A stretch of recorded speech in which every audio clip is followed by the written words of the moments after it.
Assalamualaikum warahmatullahi wabarakatuh. Pagi ini Ambo Afrian Media berada di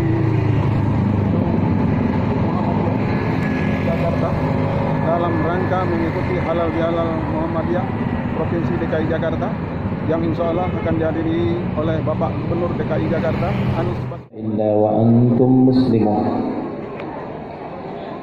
Yang kita sama-sama hormati, kita muliakan seluruh keluarga besar pimpinan wilayah Muhammadiyah Jakarta, Pak Kiai Senaan Misken yang dilahirkan setahun sebelum kemerdekaan negara Republik Indonesia.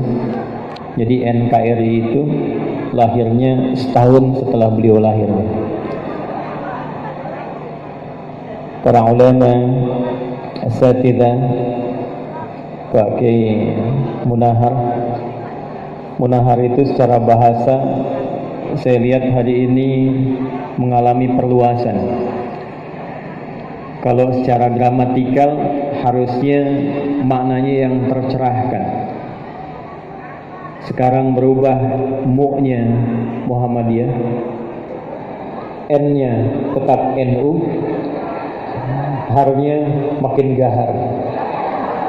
Kita doakan semoga beliau sehat, istiqamah, dan diikhlaskan oleh Allah Subhanahu wa taala dalam setiap titian dakwah sehingga MUI menjadi wadah yang bisa membangun harmoni antara umat Islam yang diwakilkan pada ormas-ormas Islam yang dengan itu membangun saf seperti yang tadi diharapkan. Pak Kadis Mental Provinsi DKI Jakarta, Pak Wali Kota, dan kita anugerahkan, berikan salam jauh kita untuk Bapak Gubernur DKI tercinta Bapak Anies Rashid Baswedan. Sekaligus kita doakan juga Bapak Muhammad Yusuf Kala, semoga Allah berikan kesehatan paripurna. Ketua Dewan Masjid Indonesia yang masih bersemangat merajut nilai-nilai persaudaraan dan kedamaian sampai ke level internasional. Saya hari ini bertukar peran dengan Kiai Munahar. Jadi kalau beliau tadi dari NU ke Muhammadiyah dan sekarang di Muhammadiyah tetap NU, saya barusan justru sebelum kesini menghadiri dan memberikan tausiah di pernikahan salah satu cucu pendiri Nahdlatul Ulama. Jadi selain Mbah Hashim, ada juga Kiai Mansur dari Lasem. Itu punya keturunan diantaranya Kiai Haji Abdul Qayyum Mansur, dikenal dengan Gus Qayyum. Punya kakak, ibunya Faiqah. Punya anak Muhammad Jihbiz. Tadi menikah pukul 8 di asrama haji Pondok Gede. Kami memberikan tausiah. Dan memang NU dan Muhammadiyah itu kalau ditarik ke atas sama-sama punya jalur kekerabatan. Kalau Pak Kiai Munahar mungkin hafal nasabnya Kiai Haji Muhammad Hashim bin Asy'ari, itu nasabnya nyambung di Maulana Ishaq dengan Kiai Haji Ahmad Dahlan. Kiai Haji Ahmad Dahlan atau Muhammad Darwish bin Kiai Haji Abu Bakar bin Kiai Ilyas bin Kiai Sulaiman bin Demang Jurang Juru Kapindo bin Demang Jurang Juru Kapisan bin Kiai Gerbek bin Maulana Ishaq. Walid Raden Ainul Yakin dikenal dengan Sunan Giri yang nasabnya tersambung pada Ali Zainal Abidin, tersambung pada Al-Husain, adiknya Al-Hasan, putra dari Ali bin Abi Thalib radhiyallahu taala anhu, suami dari Fatimah Az-Zahra bintu Muhammadin sallallahu alaihi wasallam, bin Abdullah bin Abdul Muttalib bin Hashim bin Abdul Manaf bin Qusay bin Murrah bin Kilab bin Ka'ab bin Ghalib bin Fihr bin Malik bin Nadar bin Kinana bin Khuzaimah bin Mudrikah bin Ilyas bin Nizar bin Mudar bin Ma'ad bin Adnan bin Adli bin Adri bin Muqawwam bin Nahur bin Tarikh bin Ya'rub bin Yasjub bin Nabit bin Ismail alaihi salam bin Ibrahim alaihi salam bin Azar atau bin Nahur bin Abir bin Kinan bin Arfahshad bin Sam bin Nuh alaihi salam bin Mihlail bin Matusyalah bin Kinan bin Anwas bin Fis bin Adam alaihi salam. Jadi ikut Muhammadiyah, insyaallah nasabnya tersambung kepada Nabi Muhammad SAW lewat jalur Kiai Haji Ahmad Dahlan. dan tersambung langsung kepada Nabi Adam alaihissalam. Jadi ini wajah-wajahnya jelas keturunannya insyaallah. Bapak Ibu sekalian, apa itu halal bihalal? Dari segi sejarah tadi tuntas disampaikan oleh Pak Kiai Iskan. Apa itu Idul Fitr?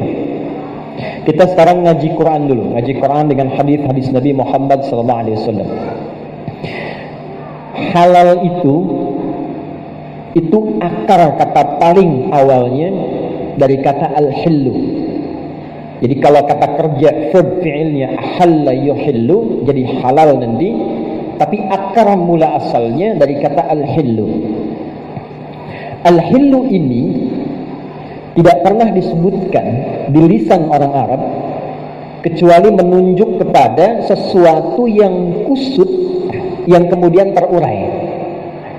Jadi kalau orang Arab melihat benang, ibu sedang menjahit, benangnya kusut itu, kemudian diurai kembali sampai terurai lurus, itu orang Arab mengatakan hillul ahbal, benang itu telah terurai lurus kembali. Diambil menjadi majazi, kiasan, maknawi. Jika ada persoalan-persoalan yang menjadikan kusut, tidak lurus, tidak terurai, kemudian diurai kembali menjadi lurus dan baik, maka orang Arab akan berkata hillul mushkilah. Masalah itu telah tuntas diurai sehingga yang kusut menjadi cerah kembali. Keadaan setelah cerah ini itu yang kemudian menjadi isim, berubah katanya menjadi halal. Jadi secara bahasa halal itu artinya sesuatu yang tidak kusut, tidak ada masalah dan tidak memiliki problematika. Itu halal namanya. Karena itu makanan yang tidak ada masalahnya disebut dengan makanan halal. Hubungan laki-laki perempuan ketika tidak ada persoalan, maka hubungannya disebut dengan halal. Asalnya halal itu segala yang tidak punya persoalan. Dan Allah menginginkan kita itu hidup jauh dari persoalan. Karena itu ketika Nabi Adam pertama kali diturunkan ke bumi, itu kalimat pertama yang menyertai tugas beliau itu di muka bumi, kalimatnya tenang dan senang. Buka Quran surah kedua Al-Baqarah di ayat ke-38. Qulna bitu minha jami'an. Adam, Hawa, kalian sekarang memulai tugas membawa risalah berkehidupan di bumi. Fa imma ya'tiyannakum minni hudan. Nanti saat memulai tugas itu aku dampingkan pedoman berkehidupan. Faman tabi'a hudaya, ini dia poinnya. Fala khaufun 'alaihim wala hum yahzanun. Maka jika pedoman hidup ini diikuti, aku pastikan kata Allah, siapapun yang berkehidupan dari Adam dan keturunannya, fala khauf, maka tidak akan pernah dilanda kegelisahan. Lawan dari gelisah itu apa, Bu? Tenang. Jadi kalau ayat ini kita ingin ambil makna yang ringkas, hidup di bumi ini sesungguhnya tenang. Dan ketenangan itu selalu saya katakan di setiap kesempatan, itu kadang lebih mahal dibandingkan dari harta yang dikumpulkan. Ibu deh, Bu, ya. Ibu pilih mana, Bu? Kaya tapi gelisah atau miskin tapi tenang? Gak usah milih yang ketiga. Saya tahu. Kaya tapi gelisah atau miskin tapi tenang? Tuh, kan? Karena itu tenang itu mahal. Tenang itu mahal. Dan desain kehidupan di dunia ini, mau di rumah tangga, di kantor, di kehidupan sosial, desainnya itu sebetulnya menenangkan, bukan menggelisahkan. Jadi kalau kita benar, cukup menjadi manusia yang sejati, ikut petunjuk Allah, hidupnya tenang. Bukan baru melihat misalnya keramat macet bikin status. Apa dengan macet menghilangkan status? Atau dengan status menghilangkan macet? Tidak. Jadi desainnya awalnya tenang, walahum yahzanun, dan tidak larut dalam kesedihan, senang. Jadi desain kehidupan itu senang dan tenang. Sepanjang apa? Sepanjang diikuti ketentuan hidup yang telah Allah tetapkan. Dan Allah tidak menginginkan kita itu larut dalam masalah. Karena itulah muncul hukum lawan dari halal. Lawan halal namanya apa? Haram. Apa itu haram? Haram. Apa itu haram? Tidak boleh. Apa itu tidak boleh? Haram. Bagus. Haram itu asalnya seakar dengan kata hurma. Diserap ke dalam bahasa Indonesia menjadi hormat.